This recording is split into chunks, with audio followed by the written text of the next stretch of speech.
alunos, tudo bem? Bom, eu resolvi gravar esse pequeno vídeo para tentar auxiliar vocês com o conteúdo que eu passei nas atividades dessa semana. É um conteúdo novo que nós não vimos durante as aulas quando ainda estávamos juntos, mas nós precisamos caminhar. Então, eu vou nessa pequena explicação tentar refazer todos os exercícios que eu passei, os exemplos que eu passei resolvido, eu vou refazê-los passo a passo para que vocês possam acompanhar e entender melhor esse conteúdo que é, como eu já disse, novo, ok? É importante que durante o acompanhamento do vídeo, a hora que você for ver esse vídeo, você já tenha copiado a sua atividade, copiado o conteúdo que eu passei e os exemplos que já estão resolvidos. Assim você pode acompanhar as minhas explicações, observando o que é que foi feito e até aonde nós chegamos. O assunto da aula, do conteúdo que eu passei, é sobre progressões aritméticas e progressões geométricas. Qual é o objetivo dessa aula? Primeiro, é reconhecer que existem algumas sequências numéricas que são progressões aritméticas e outras sequências numéricas que são progressões geométricas. Sequências numéricas, vocês se lembram? Nós vimos lá em sala de aula. Então agora nós vamos tentar reconhecer quando é que uma sequência numérica é uma PA e quando é que uma sequência numérica é uma PG. E também como calcular aquilo que nós chamamos de razão. Razão de uma PA e também razão de uma PG. Vamos lá? Bom, se vocês olharem aqui nesse papel, eu coloquei duas sequências numéricas. Olha de cima. A primeira sequência numérica formada pelos seguintes números: 1, 5, 9, 13, sendo 1 o primeiro termo, 5 o segundo termo, 9 o terceiro termo e 13 o quarto termo.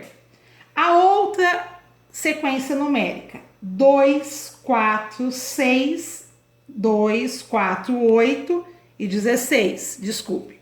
Qual é a diferença dessas duas sequências numéricas? Uma é uma PA e a outra é uma PG. Por quê? Se você observar o seu trabalho, eu coloquei uma página da apostila aonde tem a definição de PA e uma outra página aonde tem a definição de PG. PA, então, em outras palavras mais simples do que você vai encontrar na sua apostila. PA é uma sequência numérica em que eu tenho um termo adicionado a uma constante que vai dar o termo seguinte. Ou seja, olha só para essa sequência. Que número que eu somo com 1 para chegar em 5? Se você observar, é o mesmo número que eu somo com 5 para chegar em 9. E depois em 9 para chegar em 13. Este número que nós somamos sempre é o 4. Olha o que eu estou mostrando. 1 mais 4, 5. 5 mais 4, 9. 9 mais 4, 13. Esta constante nós chamamos de razão. Razão de uma PA nós sempre representamos pela letra R minúscula. Qual é a diferença de uma PA para uma PG? A PG também possui uma razão, só que na PG esta razão ela não é somada, mas sim multiplicada. Essa constante eu uso com uma multiplicação. Veja, 2, primeiro termo, 4, segundo termo, 8, terceiro termo, 16, quarto termo. Qual é o número que eu estou usando para multiplicar um termo e conseguir o seu termo seguinte? Nesse caso, esse número é o número 2. Observe, se eu fizer isso, 2 vezes 2, 4. 4 vezes 2, 8. 8 vezes 2, 16. Então, a razão desta sequência aqui, que é uma PG, é o 2. A razão de uma PG, nós sempre representamos com a letra Q minúscula. Por que que aqui R de razão e aqui não usamos o R de razão? Usamos o quê? Primeiro, para diferenciar fórmulas. E segundo, porque esse Q aqui vem da palavra quociente. Quociente é o resultado de uma divisão. E nós vamos ver que para calcular essa razão dentro da PG, nós vamos fazer uma divisão. Então, aqui está a grande diferença entre PA e PG. PA soma-se a razão. PG multiplica-se a razão. Pausa. Bom, agora nós vamos falar um pouquinho de como nós calculamos a razão de uma PA e depois de uma PG. Bom, se eu tenho que somar sempre o mesmo número para calcular uma razão, temos aqui, eu também coloquei essa fórmula na atividade de vocês, no trabalho que eu passei, a fórmula para se calcular a razão de uma PA. Razão sempre será igual um termo qualquer que nós representamos por AN menos o seu antecessor. Tudo isso que eu estou falando está escrito na folha que eu passei como atividade. Ou seja, eu posso calcular a razão fazendo o segundo termo menos o antecessor do segundo, que é quem? O primeiro termo. Ou eu posso calcular a razão fazendo o terceiro termo menos o seu antecessor, que é o A2. Então, esse AN-1 significa o quê? O antecessor do termo que você escolher. Em qualquer lugar que você pegar um termo menos o seu antecessor dentro de uma PA, você vai conseguir calcular a razão dessa PA. Veja então nesse exemplo que eu estou fazendo. Se eu fosse fazer aqui segundo menos o primeiro termo, a minha razão ficaria assim. Razão igual. Quanto é o segundo termo? 5. Menos o seu antecessor, 1. 5 menos 1, 4. Que é a razão que nós realmente já vimos que existe. Você pode fazer isso em qualquer lugar. Se você fizer o terceiro menos o segundo, 9 menos 5, dá a razão 4. Ou então, 13 menos 9, dá a razão 4. Aí você poderia perguntar, professora, mas por que eu tenho que ficar fazendo a conta se é tão fácil ver a minha razão?